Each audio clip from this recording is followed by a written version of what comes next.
Приветствую вас, дорогие гости и подписчики нашего канала. Для всех любителей криминальных историй наш психологический проект «Про нас» предлагает вашему вниманию криминальные истории с участием нарциссов и психопатов, совершенные против членов своей семьи. Как вовремя распознать этих потенциальных преступников, скрывающихся под маской социально благополучных личностей? Чтобы не стать жертвой этих смертельно опасных людей, мы рассказываем на нашем основном канале про нас, ссылку на который я дам внизу под этим видео. Также прошу вас не забыть подписаться на наш канал и не забыть поставить лайк авансом, так как это позволяет нам снимать чаще и более качественные видео для вас.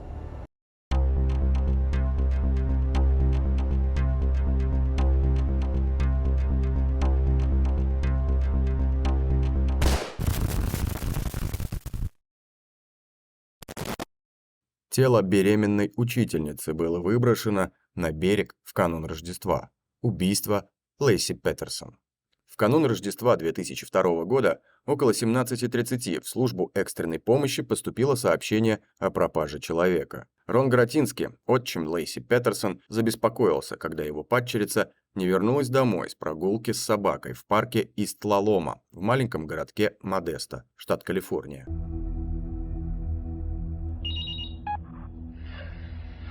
How can I help you? Yes, my daughter's been missing since this morning. She's 8 months pregnant. She took her dog for a walk in the park. The dog came home with 6 police shots. What is your name? My name is Ron. Her husband, Scott Peterson, is on way over the park. What's your stepdaughter's name? Lacey Peterson. Лейси, симпатичная миниатюрная брюнетка, работала школьной учительницей и находилась на 8-м месяце беременности. Она уже знала пол будущего ребенка. Вместе со своим мужем Скоттом она придумала для мальчика имя Конор. Спустя несколько дней исчезновение Петерсон стало главной темой обсуждения в СМИ. Люди смотрели на фотографии привлекательной молодой женщины с ямочками на щеках и гадали, куда могла пропасть находящаяся на последних месяцах беременности школьная учительница. Мать, отчим, сестра и брат Лейси выступали по телевидению, давали пресс-конференции, молясь о благополучном возвращении их любимой дочери и сестры. Многие сторонние наблюдатели в тот же момент отметили тот факт, что Скотт Петерсон, муж пропавшей, хранил странное молчание. Он не участвовал в публичных обращениях и не присоединился к семье на сцене во время выступления по пропавшей супруге. Кем была Лейси? Лейси Денис Роча родилась 4 мая 1975 года в семье Шерон Андерсон и Денниса Роберта Роча, владельцев молочной фермы к западу от Эскалона, Калифорния. Лейси работала на ферме с самого раннего возраста, а также любила заниматься садоводством со своей матерью. Когда Лейси и ее брат Брент были еще детьми, их родители развелись. Вместе со своей матерью, Шерон, они переехали в Модесто, но на выходные все равно иногда возвращались на ферму. Через некоторое время Шерон вышла замуж за давнего знакомого Рона Грантски, который знал Лейси еще с тех пор, когда ей было 2 года. Лейси была в команде черлидеров в средней и старшей школе. После окончания средней школы Томаса Дауни она поступила в Калифорнийский политехнический государственный университет, чтобы получить образование по специальности декоративное садоводство. Скотт Ли Петерсон. Скотт родился 24 октября 1972 года в Сан-Диего, штат Калифорния. Его отец, Ли Артур, владел компанией по производству упаковочного материала, а мать, Жаклин Хелен Лэттем, бутиком в Лос-Анджелесе. Всего у Ли и Джеки было 7 детей, 6 от предыдущих браков и 1 общий, Скотт. В детстве мальчик мечтал стать профессиональным игроком в гольф и уже к окончанию средней школы стал одним из лучших юных игроков в Сан-Диего. В 1990 году молодой человек поступил в университет штата Аризона, получив частичную стипендию по гольфу, но закончить его так и не удалось. Скотт был исключен после того, как повел своего приятеля из команды Криса Коуча выпить. После этого Петерсон перевелся в колледж Куэста, а затем в Калифорнийский политехнический университет. Изначально молодой человек планировал специализироваться на международном бизнесе. В итоге получил степень по сельскохозяйственному бизнесу. Профессора описывали его как образцового студента. Один из них, Джим Ахери, говорил: «Я бы был не против иметь полный класс студентов, похожих на Скотта Петерсона». Отношения. Во время учебы в Калифорнийском политехническом институте Скотт подрабатывал в Pacific Cafe в Моро-Бэй. Лейси время от времени заходила туда, чтобы встретиться с другом, который также работал там. Однажды она решила оставить свой номер телефона Скотту. Впоследствии они начали встречаться. Когда отношения переросли во что-то более серьезное, Скотт отказался от своей мечты о карьере в профессиональном гольфе, чтобы заняться бизнесом. Пара встречалась 2 года, а затем они съехались. В 1997 году, когда Лейси закончила учебу, они поженились. Когда Скотту оставался еще год обучения, его супруга устроилась на работу в соседнем городе Прюндейле. Позже, во время судебного разбирательства, прокуратура установит, что примерно в это время у Петерсона случилась первая внебрачная связь. Однако подробности не были оглашены. Скотт получил степень бакалавра наук в области сельскохозяйственного бизнеса в июне 1998 года. Супруги решили открыть спортивный бар The Snack в Сан-Луис-Обиспо. Когда они решили переехать в Модесто, штат Калифорния, то выставили заведение на продажу. Причиной переезда в родной город Лейси было намерение найти постоянное место жительства, создать полноценную семью и завести детей. В октябре 2000 года Петерсоны приобрели дом с 3 спальнями и 2 ванными комнатами на Ковена-авеню в престижном районе, недалеко от Ист-Лалома-парк, за $177 тысяч. Лейси устроилась на неполный рабочий день в качестве заместителя учителя, а Скотт нашел работу в Trade Corp USA, недавно открывшемся филиале европейской компании по производству удобрений. Родственники Лейси, включая ее мать и младшую сестру, рассказывали, что молодая женщина посвящала большую часть своего времени тому, чтобы быть идеальной домохозяйкой. Она получала наслаждение, занимаясь готовкой, а в свободное время смотрела передачи Марты Стюарт, культовой американской писательницы и телеведущей, рассказывающей, как правильно вести быт. В 2002 году Лейси обнаружила, что беременна, и дата ее родов предварительно была назначена на 10 февраля 2003 года. Исчезновение Лейси. 23 декабря 2002 года в 17:45 супруги Петерсон пошли в салон красоты, где работала сестра Лейси, Эмми Роча. Лейси ходила туда раз в месяц, чтобы подстричься. Пока Эмми равняла волосы Лейси, Петерсон предложил забрать заказанную ей корзину с фруктами. Около 20:30 Лейси разговаривала по телефону со своей матерью. Шерон, Эми и Скотт были 3 последними людьми, с кем говорила Лейси перед исчезновением. Позже Скотт сообщит полиции, что в последний раз он видел свою жену около 9:30 утра 24 декабря, когда уходил ловить рыбу на пристань Беркли. Он сказал, что Лейси смотрела шоу Марты Смит о кулинарии и собиралась мыть пол, а затем испечь печенье и выгулять их собаку в ближайшем парке. Карен Сервас, соседка Петерсонов, сообщила детективам, что в 10:18 она обнаружила золотистого ретривера по кличке Маккензи, стоящим возле дома. Она решила, что пес сбежал, а потому привела его на задний двор соседей и оставила там. Было это примерно в 10:30 утра. Еще один сосед Петерсонов, Майк Кьяветта, заявил, что видел, как собака играла с мячом. В 14:15 Скотт отправил Лейси сообщение: «Привет, красотка, сейчас 14:15, и я уезжаю из Беркли». Петерсон утверждал, что вернулся домой в этот день и увидел машину жены на подъездной дорожке. В доме было непривычно тихо, собака гуляла на заднем дворе. Затем мужчина позвонил своей теще, чтобы спросить, не у нее ли Лейси. Позже Шерон заявила, что это она звонила мужу дочери, когда узнала, что Лейси пропала. Сосед Петерсонов сообщил, что Скотт постучался к нему и спросил, не видел ли тот его жену. В полиции они сказали, что слышали, как мужчина говорит, что в тот день он играл в гольф.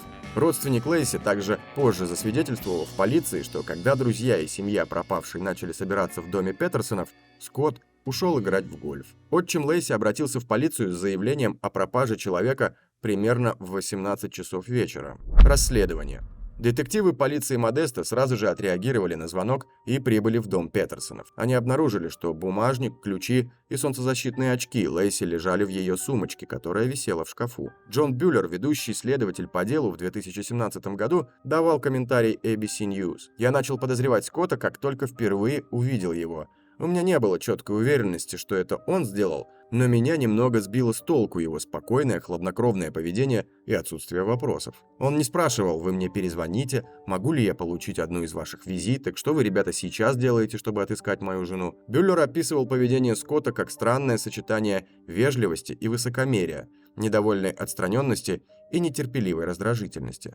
Он не был похож на человека, который беспокоится из-за исчезновения и возможной смерти супруги. В течение первых нескольких дней Скотт не был подозреваемым. В этот период родственники пропавшей женщины описывали его и Лейси как идеальную пару. Однако, чем больше узнавали полицейские, тем подозрительнее выглядел мужчина. 17 января 2003 года стало известно, что у Скотта был роман с девушкой по имени Эмбер Фрей.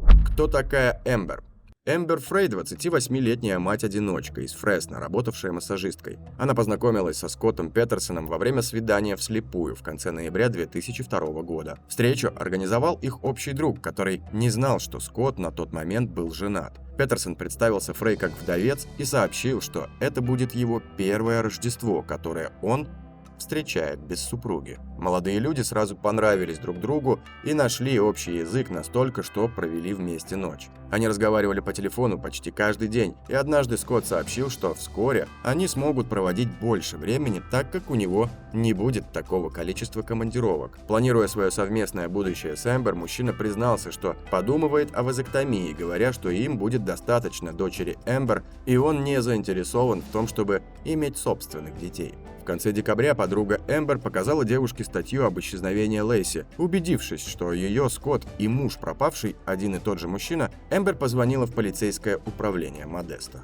После того, как об этом романе стало известно публике, женщина решила провести пресс-конференцию, подтвердив, что у нее были отношения со Скоттом. Услышав это, семья Лейси отвернулась от Скотта, посчитав, что он несет ответственность за исчезновение своей жены. Детективы спросили Эмбер, согласна ли она поговорить со Скоттом под запись. Всего было зарегистрировано более 300 телефонных разговоров между Фрей и Петерсоном. Это доказывало, что пока все искали пропавшую учительницу, ее муж был сосредоточен на отношениях с Эмбер и строил планы на совместную жизнь с ней. Как ты предсказал, что твоя жена пропадет, прежде чем она действительно исчезла? Ты сказал, что это будет твое первое Рождество без нее. Это было 9 декабря, Скотт, спрашивала Эмбер своего любовника в одном из телефонных разговоров. Поиски Лейси. Полиция и пожарные Модеста провели масштабные поисковые работы вдоль Драй-Крик на следующий день после исчезновения Лейси. В поисках были задействованы вертолеты, оснащенные прожекторами, полицейские на лошадях и велосипедах, кинологические отряды и спасатели на плотах. В общей сложности к работе были привлечены 30 офицеров, помогали близкие Лейси и волонтеры, которые расклеивали листовки с информацией о пропавшей женщине. На пресс-конференции детектив Эл Броккен заявил, что полиция не верит, что Лейси решила уйти по доброй воле, не предупредив свою семью, отметив, что это совершенно не в ее характере. Семья Лейси помогала как в первоначальном поиске, так и в последующих попытках найти ее. В первые 2 дня в поисках принимали участие почти 900 человек. И это было еще до того, как дело получило широкое освещение в прессе. За любую информацию, которая помогла бы найти Петерсона и вернуть ее домой, было предложено вознаграждение. Сначала в размере $25 тысяч, а затем его увеличили до $500 000. Друзья и родственники женщины раздавали плакаты, сине-желтые ленты, листовки с изображением пропавшей девушки. Муж одной из подруг Лейси запустил сайт LaceyPeterson.com, который позволял распространить информацию. Волонтеры совместно с близкими и друзьями Лейси создали командный центр в отеле Red Lion для регистрации поступающих сообщений и организации поисковых работ. Возвращение Лейси домой. Не такое, какого бы хотелось ее семье. 13 апреля 2003 года на скалистый берег залива Сан-Франциско выбросило тело младенца. Его обнаружила пара, выгуливавшая собаку. На следующий день сильно разложившийся труп взрослой женщины был обнаружен на берегу примерно в миле от того места, где нашли ребенка. На теле женщины все еще был надет бюстгальтер для беременных. У трупа отсутствовала голова, руки и ноги. Потребовалось время, чтобы подтвердить, что найденные останки принадлежали Лейси и ее ребенку Конору. Вскрытие обоих тел проводил судебно-медицинский патологоанатом доктор Брайан Петерсон, однофамилец. На коже ребенка практически отсутствовали следы разложения, хотя правая его сторона была изуродована. Результаты вскрытия не разглашались, однако анонимный источник сообщил журналистам, что вокруг шеи младенца была обнаружена петля из нейлоновой ленты, а на теле имелся крупный порез. Точная причина и дата смерти Лейси не были установлены. Шейка матки была цела, но были сломаны 2 ребра. Патологоанатом не смог определить, когда именно были нанесены травмы – до или после смерти. То, что тело ребенка почти не разложилось, объяснялось тем, что он находился в утробе, и организм матери защищал его от воздействия окружающей среды. Петерсон определил, что плод погиб внутри утробы, а также установил, что тело матери во время разложения отторгло его. 19 апреля с помощью анализа ДНК было точно установлено, что тела принадлежат пропавшей учительнице и ее сыну. Опасаясь, что Скотт после обнаружения тела Лейси решит сбежать в Мексику, полицейские установили за мужчиной слежку. Намерение детективов заключалось в том, чтобы отслеживать перемещение Петерсона в течение дня, однако со временем мужчина начал вести себя странно. Его маршруты становились все более и более хаотичными. Возможно, он чувствовал за собой слежку и пытался ускользнуть от наблюдателей. Не желая рисковать и ждать, пока кто-то еще пострадает, полиция арестовала Скотта после того, как тот въехал на своей машине на поле для гольфа Тори Пайнс. Когда мужчину заковали в наручники и усадили на заднее сиденье патрульной машины, ему сообщили, что личности найденных тел установлены, и что это действительно его семья, жена и сын. Скотт заплакал, но вскоре он уже спокойно ел чизбургер, картошку фри и запивал все это молочным коктейлем. Обыск. ФБР и полицейское управление Модеста провели осмотр дома Петерсона. Также было сделано тестирование ДНК волос, найденных на плоскогубцах из рыбацкой лодки Скотта. Волосы принадлежали Лейси. Власти обыскали пикап Скотта, ящик с инструментами, гараж и лодку. Они нашли самодельный якорь в лодке, купленный за 2 недели до исчезновения Лейси. Мужчина рассказал детективам, что он изготовил якорь, используя 90-фунтовый мешок с цементом, а остальную часть бетона израсходовал на ремонт подъездной дорожки. Однако детектив Генри Додж Хедли сообщил, что обнаружил следы цемента в лодочном прицепе. Прокуроры полагали, что Скотт сделал 5 одинаковых якорей и использовал 4 из них, чтобы утопить тело Лейси в заливе Сан-Франциско. После ареста Петерсона полицией были проведены поиски якорей в бухте, но найти ничего не удалось. Арест и обвинения. Скотт был арестован 18 апреля 2003 года возле поля для гольфа в Ла-Хое, где, по его словам, он планировал встретиться со своим отцом и братом, чтобы сыграть в гольф. Темные волосы мужчины в момент ареста были выкрашены в светлый цвет, а в машине были обнаружены $15 тысяч наличными, 12 таблеток Виагры, походное снаряжение, одежда, 4 мобильных телефона и 2 водительских удостоверения Скотта и его брата. Отец Петерсона объяснил, что накануне Скотт использовал права брата, чтобы получить скидку на оплату аренды поля для гольфа, а вещи в машине мужчина хранил так, как жил в ней, чтобы избежать назойливого внимания прессы.